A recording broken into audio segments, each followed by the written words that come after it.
ജീവിതത്തിൽ രൂപാന്തരങ്ങൾ വരുത്തുവാൻ കഴിയുന്ന ഒരു ദൈവമുണ്ട്. അത് ഇരുൾ അടഞ്ഞ വഴികളിൽ തിരുനാളമാകുവാൻ ഇന്നത്തെ ചിന്ത. ദൈവത്തിന് സ്തോത്രം. ഇന്നത്തെ ചിന്തയിലേക്ക് എല്ലാ പ്രിയപ്പെട്ടവരെയും ഹൃദയംഗമായി സ്വാഗതം ചെയ്യുന്നു. നമ്മുടെ ഇന്നത്തെ ധ്യാനഭാഗം സക്കറിയാ പ്രവാചകന്റെ പുസ്തകം 10-ാം അധ്യായമാണല്ലോ. 10-ാം അധ്യായത്തിൽ ദൈവത്തിൻ്റെ സന്ദർശനം, അതിൻ്റെ 3 തലങ്ങൾ വേണമെങ്കിൽ നമുക്കിങ്ങനെ ധ്യാനിക്കാൻ കഴിയും. ശരിയായ സമയത്ത് പ്രാർത്ഥിച്ചാൽ ആ പിന്മഴയുടെ കാലത്ത് ദൈവം പേമാരികളെ നൽകി പ്രകൃതിയിൽ ദൈവത്തിൻ്റെ പ്രവൃത്തി അവൻ വെളിപ്പെടുത്തുന്നവനാണ്. ദൈവത്തിൻ്റെ സന്ദർശനം തൻ്റെ ജനമായ ആടുകളെ പടയിൽ മനോഹര തുരങ്കങ്ങളാക്കുന്ന, അല്ലെങ്കിൽ കുതിരകളാക്കി രൂപാന്തരപ്പെടുത്തുന്ന ദൈവത്തിൻ്റെ പ്രവൃത്തി നമുക്ക് ദർശിക്കാൻ കഴിയും. എവിടെ ചെതറിപ്പോയാലും മടക്കി വരുത്തുന്ന, കൂട്ടിച്ചേർക്കുന്ന ദൈവത്തെ ഈ അധ്യായം നമ്മെ പഠിപ്പിക്കുന്നു.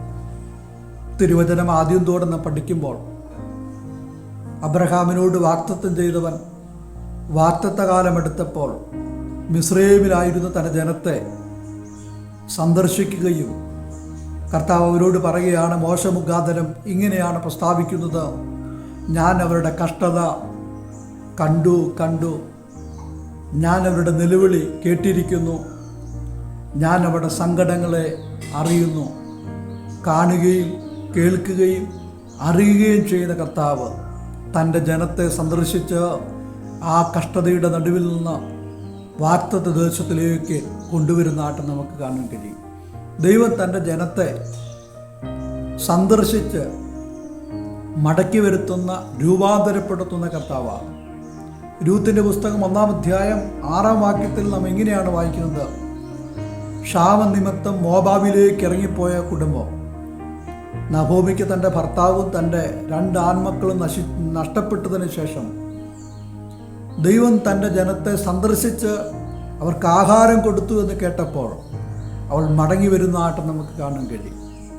ദൈവത്തിൻ്റെ സന്ദർശനം തൻ്റെ ജനത്തിന് സമൃദ്ധിയിലേക്ക്, അവർ ക്ഷാമം മാറ്റി അവർ സുഭിക്ഷിതയിലേക്ക് നടത്തുന്ന ദൈവിക സന്ദർശനം.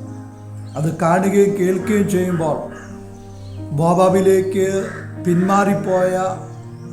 പിന്തിരിഞ്ഞു പോയ ആ കുടുംബം, പ്രിയപ്പെട്ടവർ, ദൈവത്തിൻ്റെ സന്ദർശനത്തെ കേട്ടപ്പോൾ, അറിഞ്ഞപ്പോൾ, മനസ്സിലാക്കിയപ്പോൾ ദൈവത്തെങ്കിലേക്ക്, സ്വദേശത്തിലേക്ക് മടങ്ങി വരുന്നതായിട്ട് നമുക്ക് കാണാൻ കഴിയും. ദൈവിക സന്ദർശനം തൻ്റെ ജനത്തെ, അത് കുടുംബമാണെങ്കിലും വ്യക്തികളാണെങ്കിലും, മടക്കി വരത്തക്കവണ്ണം ദൈവത്തിൻ്റെ സന്ദർശനങ്ങൾ നമ്മുടെ ജീവിതത്തിൽ അവൻ വെളിപ്പെടുത്തുന്നവരാണ്. ലൂക്കോസിന് സുവിശേഷം 11-ാം അധ്യായം അതിൻ്റെ 11 തൊട്ട് 17 വരെയുള്ള വാക്യങ്ങൾ വായിക്കുമ്പോൾ ദൈവം തൻ്റെ ജനത്തെ സന്ദർശിച്ച് ഇത്ര വലിയ ഒരു പ്രവാചകൻ ഞങ്ങളുടെ ഇടയിൽ എഴുന്നേറ്റു എന്ന് പറയത്തക്കവണ്ണം നയീനിലെ വിധവയുടെ മകനെ കർത്താവ് മഞ്ചത്തെ തൊട്ടു ഉണർത്തുന്ന, അല്ലെങ്കിൽ ഉയർപ്പിക്കുന്ന, എഴുന്നേൽപ്പിക്കുന്ന കർത്താവിനെ നമുക്ക് കാണാൻ കഴിയും. ദൈവത്തിൻ്റെ സന്ദർശനം മരണത്തിന്മേലും നീക്കുപോക്ക് നൽകത്തക്കവണ്ണം ദൈവത്തിൻ്റെ പ്രവൃത്തി വെളിപ്പെടുത്തുന്നതാണ്. ഇവിടെ സക്കറിയാ പ്രവാചകൻ പറയുകയാണ്, ദൈവം തൻ്റെ ജനത്തെ സന്ദർശിച്ച്,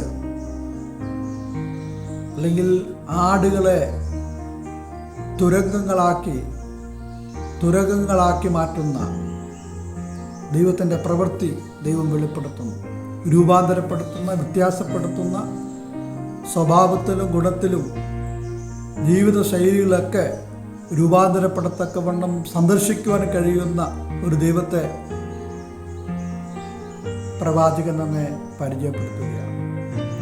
ഉൽപ്പത്തി പുസ്തകം 2-ാം അധ്യായം പഠിക്കുമ്പോൾ മണ്ണുകൊണ്ട് സൃഷ്ടിക്കപ്പെട്ട മനുഷ്യൻ്റെ മേൽ ദൈവം ജീവശ്വാസം ഊതിയപ്പോൾ ആ മണ്ണിൻ്റെ ഘടനകൾക്ക് വന്ന രൂപാന്തരം നമുക്ക് കാണാൻ കഴിയും. ആ മണ്ണാണ് ഈ ത്വക്ക്, ആ മണ്ണാണ് നമ്മുടെ ആ മണ്ണിനെ എല്ലാക്കാൻ, ആ മണ്ണിനെ പല്ലാക്കാൻ, ആ മണ്ണിനെ മുടിയാക്കാൻ, അല്ലെങ്കിൽ ശരീരത്തിൻ്റെ വിവിധ രൂപാന്തരത്തിലേക്ക് ഒരു മണ്ണിനെ തന്നെ മാറ്റുവാൻ കഴിയുന്ന ഒരു ദൈവം ആമേ സൃഷ്ടിയോടുള്ള ബന്ധത്തിൽ വെളിപ്പെടുത്തിയെങ്കിൽ ആമേ നമ്മുടെ വ്യക്തിപരമായ ജീവിതത്തിൽ രൂപാന്തരങ്ങൾ വരുത്തുവാൻ, സൃഷ്ടി കർമ്മങ്ങൾ ചെയ്യുവാൻ കഴിയുന്ന ഒരു ദൈവമുണ്ട്.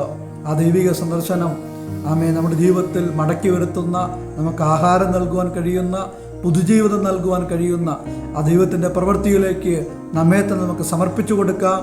ആമേ ഈ പുതുദിനത്തിൽ ആമേ ദൈവത്തിൻ്റെ സന്ദർശനം നമ്മുടെ ജീവിതത്തിൽ വെളിപ്പെടുത്തുവാൻ സർവശക്തൻ നമ്മെ സഹായിക്കുമാറാകട്ടെ.